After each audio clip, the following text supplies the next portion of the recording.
The Chinese box office will end the year surpassing an ambitious target of 50 billion yuan, more than 7 billion US dollars. And the success of Chinese movies is no longer just domestic. China's film industry has hit a major milestone, earning more overseas than ever before, while Hollywood's global dominance is slipping. Edis Tianson explains how this year marks a turning point at the box office. So far this year, Chinese films have grossed over 1 billion yuan in overseas box office revenue. That's about 140 million US dollars, surpassing the total for all of 2024. It's a new benchmark that highlights the growing market share of Chinese films abroad. Part of it has to do with the rapid improvement in Chinese films, in the production values of those films, and part of it has to do with telling stories that Chinese want to see, stories about China, stories about Chinese people living their lives. And so the markets, the markets are not the same as they were. According to an analysis by Axios, China's share of the global box office is projected to reach about 23% in 2025, almost matching North America's estimated 25% range. China now is a huge film market, so Chinese filmmakers actually don't need to make films for an overseas market. There are films like Ne Zha and Ne Zha 2 that were just box office smash hits, tremendously profitable, and they show the might of the Chinese film goer right now. Hollywood's global box office share has been in a free fall. Only 20 years ago, American movies dominated the global box office. That number is now close to half of what it used to be. Some industry experts call it a rebalancing of global film power, shaped not only by China's growing investments in homegrown blockbusters, but also a growing international curiosity about Chinese themes and genres. My expectation is that these two markets will remain the two dominant ones. I do expect that the overall size of the Chinese film market is going to increase.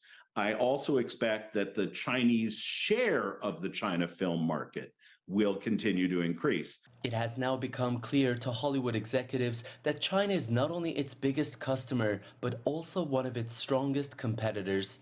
Edis Tianson, CGTN, Los Angeles. To discuss this cultural shift in global cinema, let's bring in our guest from Los Angeles. Tom Era is partner and lead of entertainment, sports, and media at the Weil, Gotshal, and Manges firm. Stanley Rosen is a professor of political science and an expert in Chinese politics, film, and the relationship between China and Hollywood. Jimeng is senior fellow at the Center for China and Globalization. And from Beijing, Einar Tangen is senior fellow at the Center for International Government Innovation and chairman of Asian Narratives. I want to welcome all of you to the broadcast. Stanley, let me start with you. We heard that one observation, maybe it's production values. They've increased and they're better. But what do you make of this? I mean, it seems like a sea change. Is it production values? Is it themes? Are we seeing a shift? Yeah, okay. Production values have definitely gone up.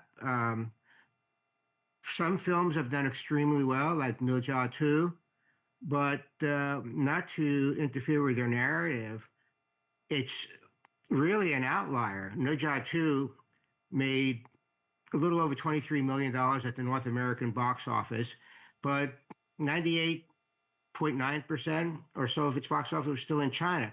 What I see is two bifurcated markets.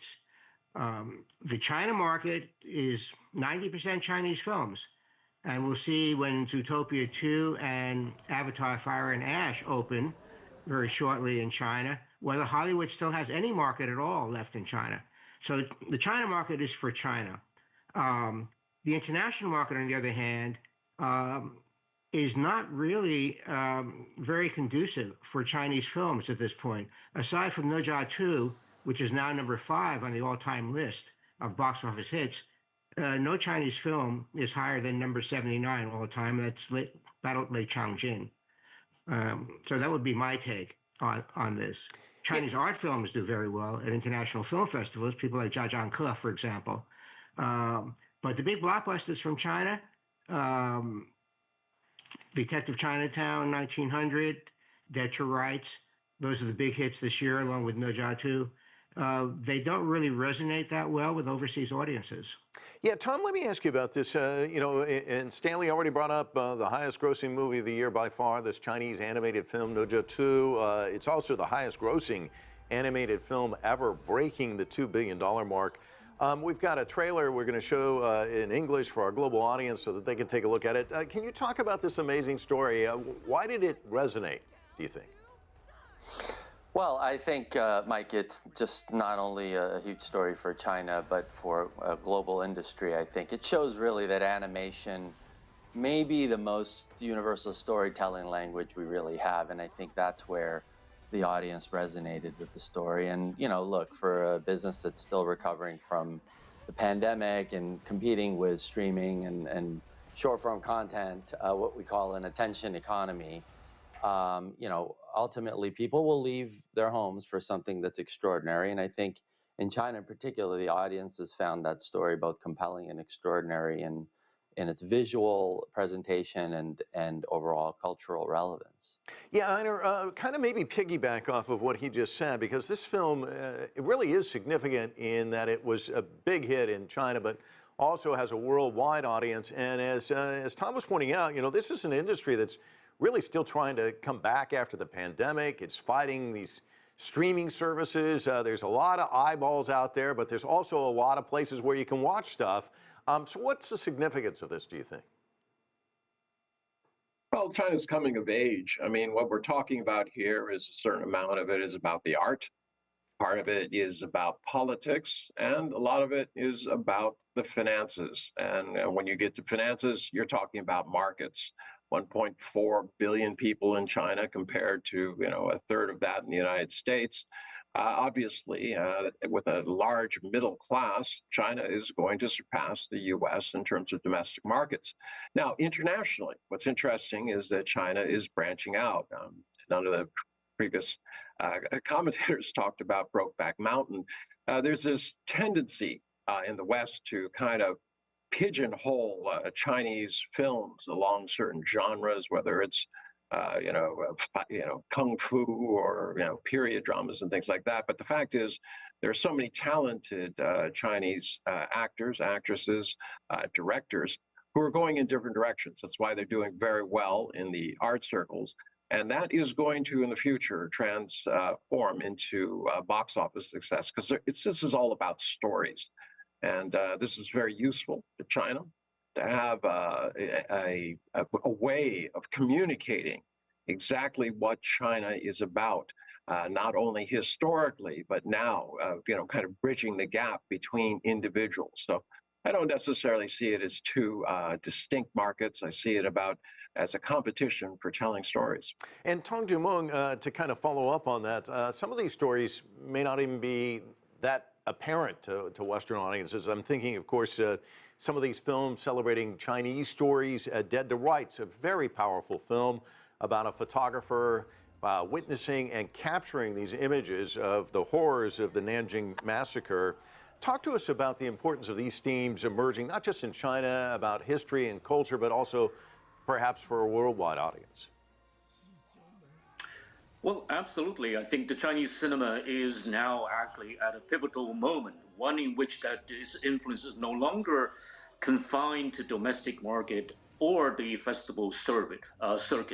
The history, the culture, and particularly the post-World War II history are increasingly important because China is now trying to tell the story on par with its Hollywood partners. For example, the films reflecting on the Nanking massacre or the war of resistance against the Japanese aggression in all at the Chinese Civil War, and many other kind of war-related films are about telling the world how China emerges through its history, through its culture, and perhaps try to enter into a dialogue with the world, with its culture, with its history. So in general, I think it's all about Chinese cinema showing how the world, how China engaged with the world, and how the world perhaps perceived this rising country.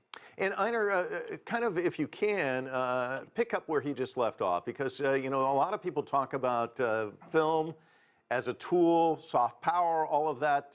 How effective is it for China to get its story out? I mean, when you think about Nanjing, there's a lot of people in the United States who are really kind of unaware of what happened.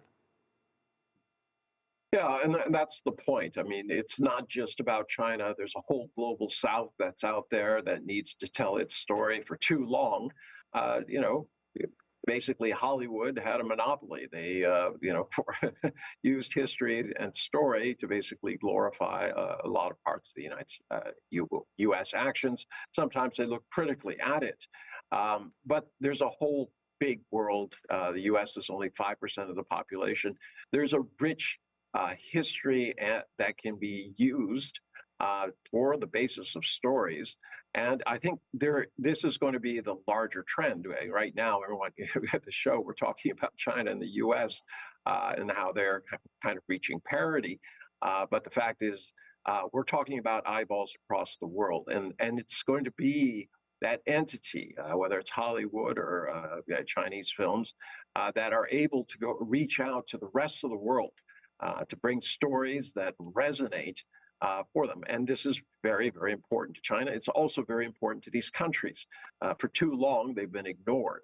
And this is a golden opportunity for the Global South to start telling its story in convincing ways that convince people not to disregard these kind of let us say, jaundiced views of the world, the idea that Africa is full of savages and didn't have a long-lasting culture that predated everything that was happening in Europe. The same thing in South America and Southeast Asia. There's so many things that have been ignored by history because of the way it was written for the last 600 years. So I think that it really is now a competition not only between these countries, but for the Global South. Stanley, you're out there at my brother's alma mater, University of Southern California. I know that you hosted a screening of Dead to Rights as well as the hit comedy The Adventure. So place us in a seat. Give us an idea of how this resonates with the audiences that you've actually witnessed watching these films. Well, as has already been mentioned, in places like North America, the United States and Canada, for example, very little is known about the Nanjing Massacre or that period of history, even though there have been a number of Chinese films. Zhang Yimou did his film, Flowers of War. There have been a number of films on Chinese history. Feng Xiaogang did back to 1942 about the Hunan famine. But using Hollywood actors like Christian Bale and Tim Robbins and Adrian Brody. But it's very hard to get these stories out to audiences that have no familiarity with them. And when I went to the premiere of Dead to Rights in Los Angeles, again, it was almost all Chinese at the premiere, in addition to the media, of course. It's getting people to actually watch these films. And very few foreign language films are able to resonate because people don't want to watch films with subtitles, certainly in the United States. But as the last speaker said, we can't ignore the Global South. Some of the greatest films coming out now are coming from countries which are not known necessarily for being great filmmaking countries.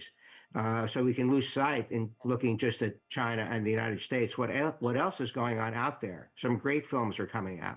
Stanley, do you think that's changing, though, the subtitles? And I know what you're saying. I mean, there seems to be this resistance, but you are seeing some shows on streaming services like Netflix that do have subtitles. It seems like audiences are maybe coming around. Is that just a misperception on my part? No, I think you're right. And I think something that should be emphasized is that streaming services like Amazon Prime, Netflix, and the others are actually propagating and showing Chinese films which are not necessarily making it into the theaters. That's very important. And when Parasite, the South Korean film, won the Academy Award, not just for foreign language film, but the best film of the year, that got a lot of attention. It showed people are willing to watch subtitles. Before things like that happened, people would randomly say, I don't want to do homework. And watching subtitles for me is like being back in school doing homework. That is changing. Audiences are becoming more sophisticated. And I think streaming services have become an important part of that. That's a good point you raised. Tong Jimeng, you know, Ne Zha 2 has been successful. I was recently in China. I sat down with the acclaimed director Wu Shan. Of course, he's behind the Creation of the Gods trilogy, which a lot of people are describing as China's version of Lord of the Rings. I talked to him about the success of the first film, which came out in 2023. It was a smash hit in China, and I asked him why Chinese audiences were watching less Hollywood movies and many more Chinese movies. And let's listen to what he had to say, and I want to get your reaction on the other side.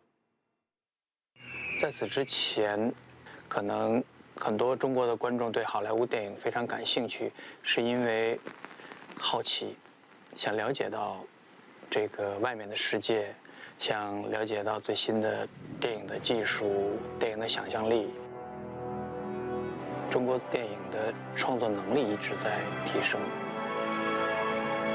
对中国观众来说，他也会更加的关注本土电影，因为这是他们最亲切的和最熟悉的生活。Do you agree with what he had to say? Yeah, I do. I think so. I think that Wu Shan is quite right. I mean, increasingly, the Chinese audiences and domestic audiences in particular are actually wanting so very much to dig deeper into its own history, its own mythology. And in this sense, I think the Chinese director like Wu Shan, maybe the post-sixth generation directors are working hard on this. I mean, the creation of gods 102 and others like 30,000 Li, Chang'an, all these films are actually helping and actually nurturing an audience that are actually very much into the Chinese history, Asian Chinese history, and particularly I think the Chinese Gen Z are very much savvy about this part of the mythology. And in this sense, I think the Chinese film are actually catering to that needs with VFX and special techniques, including special storytelling techniques. Once again, I think storytelling is key, and the technology comes second. But then it also, in technology and choreography, helps a great deal in kind of presenting this history in a visually fantastic manner. And so, in this sense, I think Wu Shan is quite right. This familiarity, this desire for its own history, and that, in a sense, would transform or translate into the international global media landscape. And once that actually is translated, it's basically one step towards this soft power.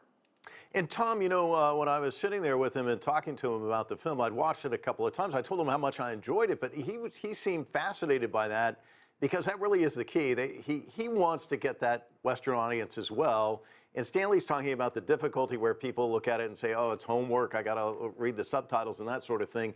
What do you think that Chinese directors need to think about to unlock that audience, perhaps?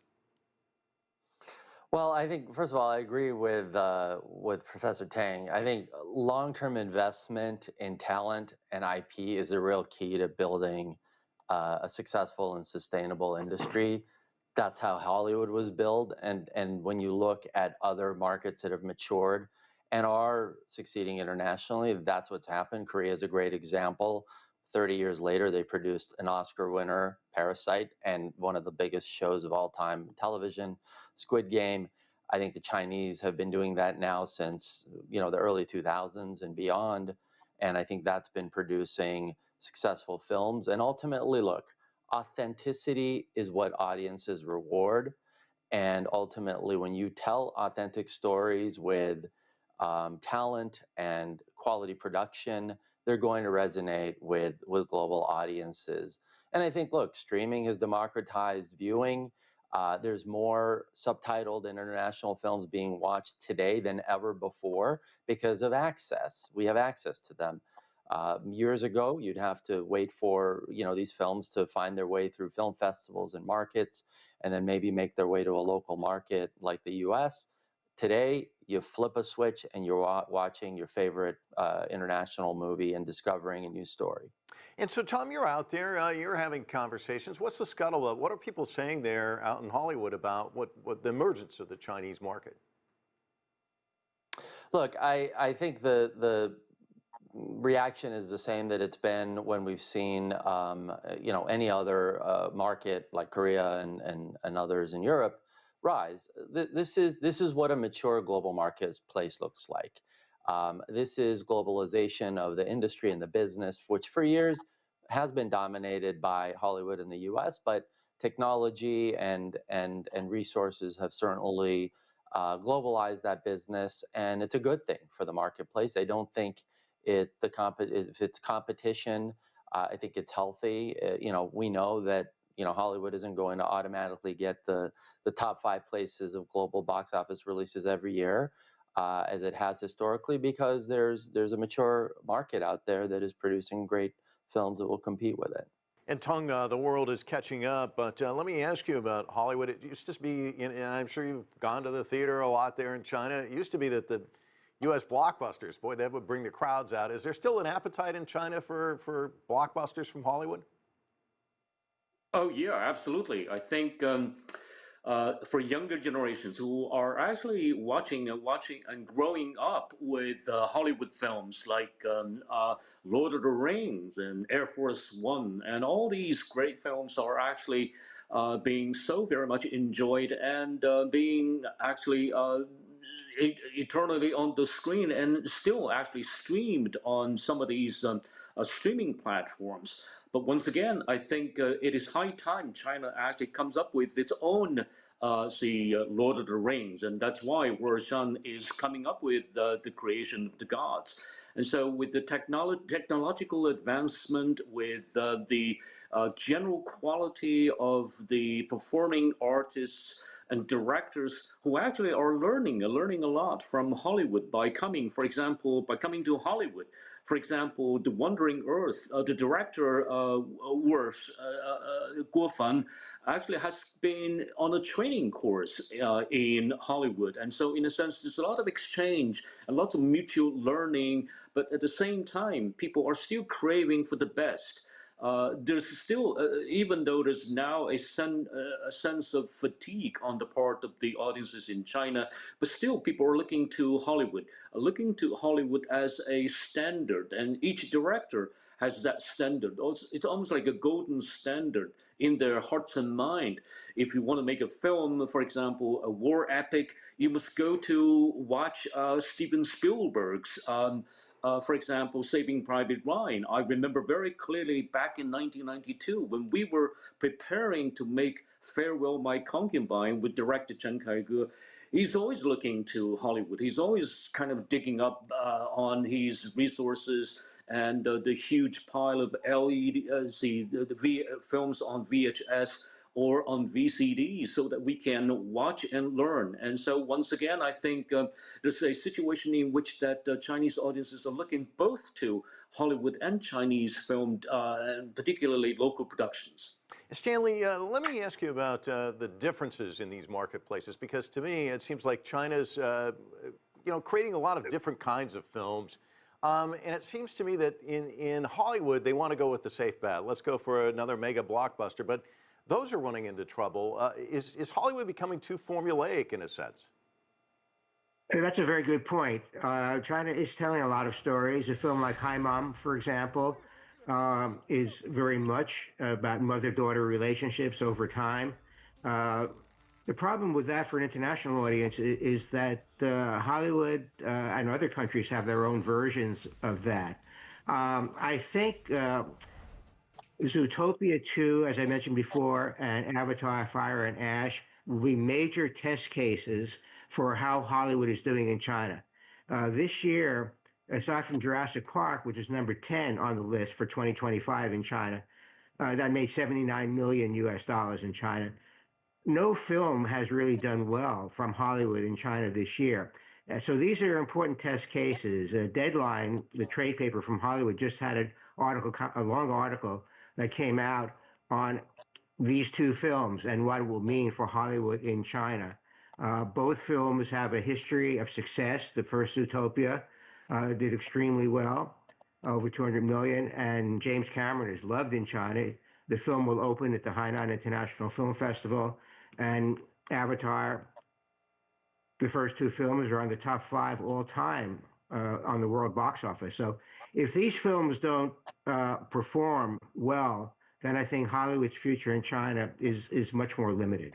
And Tom, let's talk a little bit about that, because it used to be if you didn't do all that great in the United States, boy, you have a huge audience in China, you can still recoup those big budgets. But it seems like all of this is translating into kind of a tough go of it for Hollywood, not just in terms of the box office, but employment as well.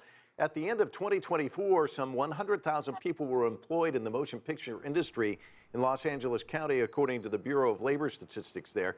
But 2 years ago, that number was 142,000.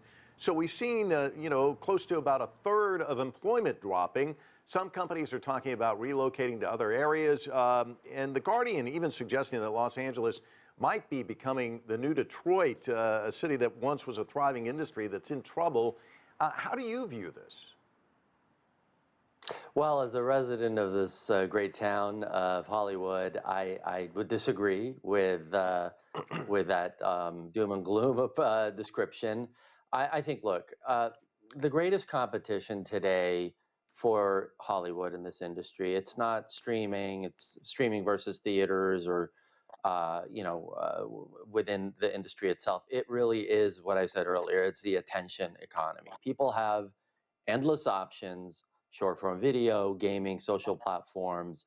And so the theatrical experience, the movie-going experience really just must feel premium.